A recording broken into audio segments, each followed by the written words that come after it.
Dobar dan. Kada pogledamo razvoj Yamahinih aranžera u zadnjih 20 godina, lako je uočiti da svake 3 godine izlazi novi top model. Tyro serija je obilježila dugo razdoblje od 15 godina i nakon toga je izašao Genos kao dostojan nasljednik. Baziran je na novoj tehnologiji i dolazi s novim operativnim sustavom. U tablici sam žutim poljima označio razlike između Tyrusa 5 i Genosa, a link ovog PDF-a se nalazi i u opisu videa. Važno je naglasiti da je Genos zadržao kompatibilnost i možemo koristiti sve sadržaje s prijašnjih modela. Yamaha tim je poslušao želje korisnika i ugradio je recimo ekran na dodir, joystick, phantom power, prilagodljive klizače i kružne potenciometre, onda veliku internu memoriju. Uglavnom, Genos je definitivno ispunio sva očekivanja. Međutim, samo 2 godine nakon njegovog izlaska dobivamo prvi poklon. Besplatna nadogradnja na verziju 2.0 omogućava mnogo dodatnih opcija, od povećanja memorije, pa jedan besplatni pack, pa glasovnu pomoć za slijepe osobe, ali to nije sve. Nakon toga dolazi i drugi poklon koji je mnoge korisnike ugodno iznenadio. Omogućeno je besplatno preuzimanje svih pekova iz Yamahinog web shopa. Ovo se pokazalo kao odličan marketinški potez jer se radi o vrlo kvalitetnim materijalima koji su prije toga bili poprilično skupi. Ali sad je već prošlo skoro 4 godine i sve češće postavljamo pitanje kada izlazi novi Genos 2. Ili ćemo možda dobiti nadogradnju na verziju 3 sa nekim potpuno novim mogućnostima. Od Yamahe još uvijek nema pravih informacija o tome, pa nam jedino preostaje čekanje. U međuvremenu ćemo skratiti vrijeme i malo analizirati nedostatke Genosa i predložiti neke stvari koje želimo imati u novom instrumentu. U nastavku videa ću govoriti upravo o tome, a iskoristit ću vlastite komentare iz dosadašnjih videoklipova i sve prijedloge ću poredati po brojevima. Redoslijed nije složen po važnosti ili prioritetu, jednostavno ću nabrajati stvari po nekoj svojoj logici. I tako na prvo mjesto stavljam jednu trivijalnu grešku koja se očito slučajno potkrala. U mikser konzoli ne postoji podešavanje za svaki multipad pojedinačno.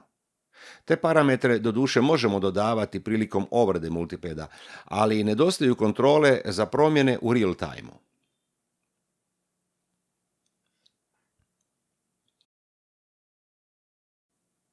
Svi znamo da su registracije alfa i omega Yamahe, ali ovdje nedostaje jedna važna stvar.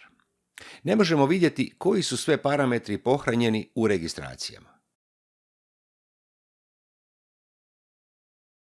Postoji način da to vidimo, ali samo uz pomoć računala i specijaliziranog programa.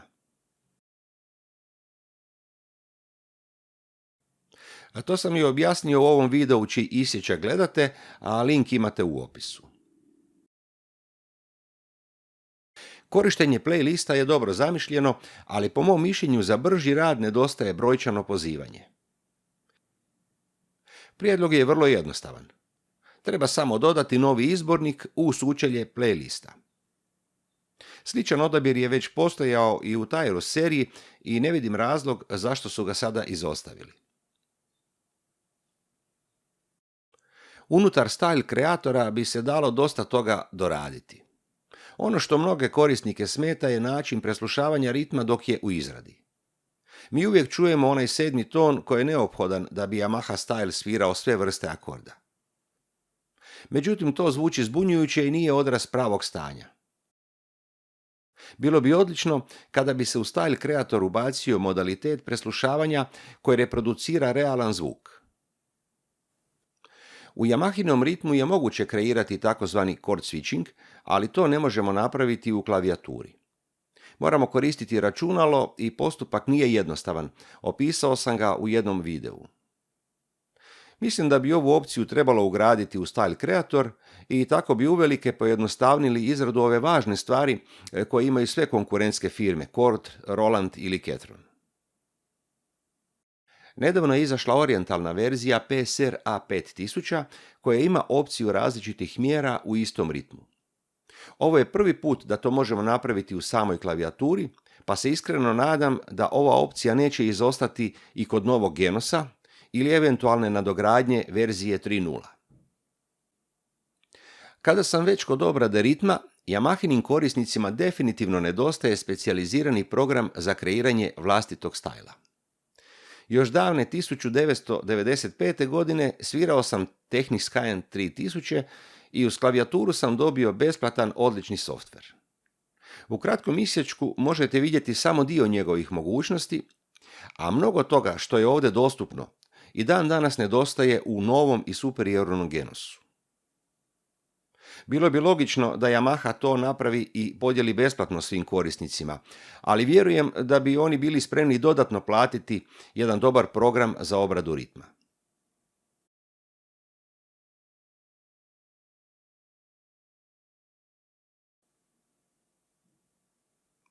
Moje mišljenje da Vocal Harmonizer 2 radi odlično, ali ostaje nejasno zašto insert efekat za vokal nije direktno povezan s vrstom vokalista. Isti problem se javlja kada izradimo vlastita podešavanja VH2. Pohrana i povezivanje insert efekta je moguća samo putem registracija. Ovo je najvjerojatnije neki bug i nadam se da će ga Yamaha uskoro popraviti. U izborniku za song moglo bi se dosta toga novoga dodati. Ovdje bih ipak istaknuo jednu stvar koja bi pomogla onima koji koriste MIDI fajlove i koji ih dodatno žele prilagoditi Yamahinim standardima. Bilo bi odlično kada bi traku bubnja mogli obrađivati na isti način kako je to omogućeno u Style Creatoru. Ovaj se postupak može odraditi na računalu, ali to je ipak posao za naprednije korisnike. Terce su jedna posebna priča vezana za orijentalnu glazbu, a njihovu izradu sam opisao u videu kojeg upravo gledate. Verzija 2.0 je konačno omogućila izradu terci, ali postupak nije jednostavan. Kada bi Yamaha samo dodala jedan običan note shift za svaki ton u skali, terce bi se mogle odraditi u trenu i bez napora. Problem koji godinama muči Yamaha aranžeriste je nemogućnost slanja transpoze prema drugom instrumentu. Naime, zablokirana je MIDI kontrola za ovu funkciju i nemoguće je djelovati da drugi instrument transponiramo zajedno s Genosom. A kada već govorimo o MIDI-u, očekujem da će u novi Genos biti implementiran MIDI protokol 2.0. Ova mogućnost možda nije bitna nekim korisnicima, ali MIDI 2.0 će sigurno omogućiti mnoge prednosti u povezivanju, prije svega tu mislim na rad sa vanjskim softverom. Yamaha Expansion Manager bi sigurno trebalo detaljno nadograditi. Ali da ne bi ispao prezahtjevan, spomenut ću samo par stvari. Prva u nizu želja bi bila izrada cjelokupnog backupa samo jednim klikom miša. O tome sam govorio u videu čiji isječak upravo gledate.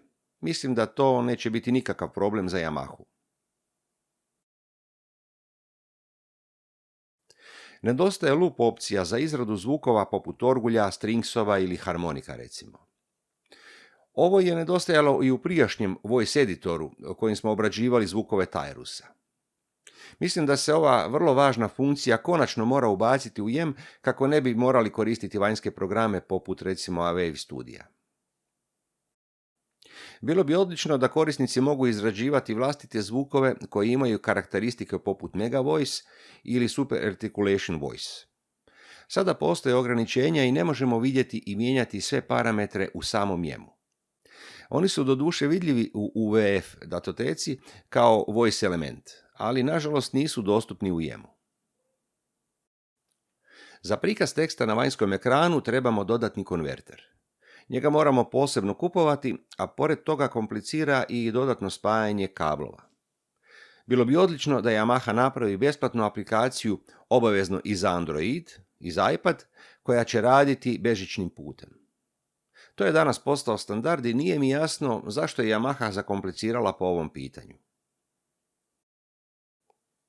Kada sviramo u uvjetima gdje vanjsko svjetlo pada pod nezgodnim kutem, vidljivost glavnog ekrana je vrlo loša.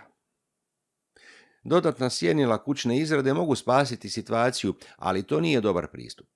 Pomoćni ekran na Tyros seriji bio je mnogo bolje i praktičnije rješenje. Panel klavijature je napravljen od crnog mat materijala i tijekom vremena se površina oštećuje pa izgleda kao da ima masne mrlje. Volio bih da površina bude napravljena od boljeg materijala, jer se ipak radi o skupom instrumentu, pa bi kvaliteta izrade trebala biti i u skladu sa cijenom. Novi model jeftinijeg ranga PSR SX600 ima par opcija koje sada ne postoje u Genosu. Unison Accent i Smart Chord su dvije od njih i nadam se da će biti ugrađene u novi model Genos 2 ili još bolje, da će biti implementirane u novu verziju 3.0 kojom ćemo onda nadograditi naše stare instrumente.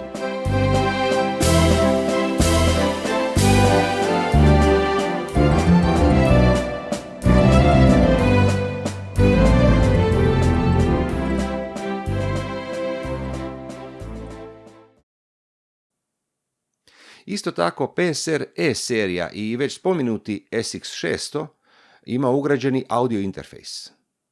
Mislim da je konačno došlo vrijeme da ovu mogućnost imamo i u Yamahinom top aranžeru. Da samo podsjetim, stari Technics KN7000 koji je proizveden prije 20 godina imao je ovu karakteristiku. Mislim da je u ovih 20 točaka obuhvaćena većina onoga što korisnici očekuju od novog instrumenta. Neke nadogradnje bi se mogle implementirati i u verziju 3.0 i stari Genos bi onda bio još jedanput osvježen. Ipak mislim da je veća vjerojatnost da će biti izdan novi Genos 2. Možda se to dogodi krajem ove godine ili početkom 2022. To su samo moja nagađanja, a vrijeme će pokazati da li sam dobro procijenio. Pokušao sam biti realan, a sve želje i očekivanja sam stavio u okvire mogućeg. Sigurno je da će mnogi od vas imati i neka druga razmišljanja, pa ako želite nadopuniti moj popis, slobodno o tome pišite u komentarima. Yamahu vjerojatno ne zanima ovaj kanal, ali nikad se ne zna, možda sa strane kibiciraju, pa im i ovaj video posluži za neke ideje. A ako vam se sviđa video, kliknite like naravno, pretplatite se na kanal i bit ću zahvalan ako ga podijelite na društvenim mrežama i među prijateljima. To bi bilo sve za ovaj put, hvala vam na gledanju i do idućeg videa primite pozdrav od Kaspera.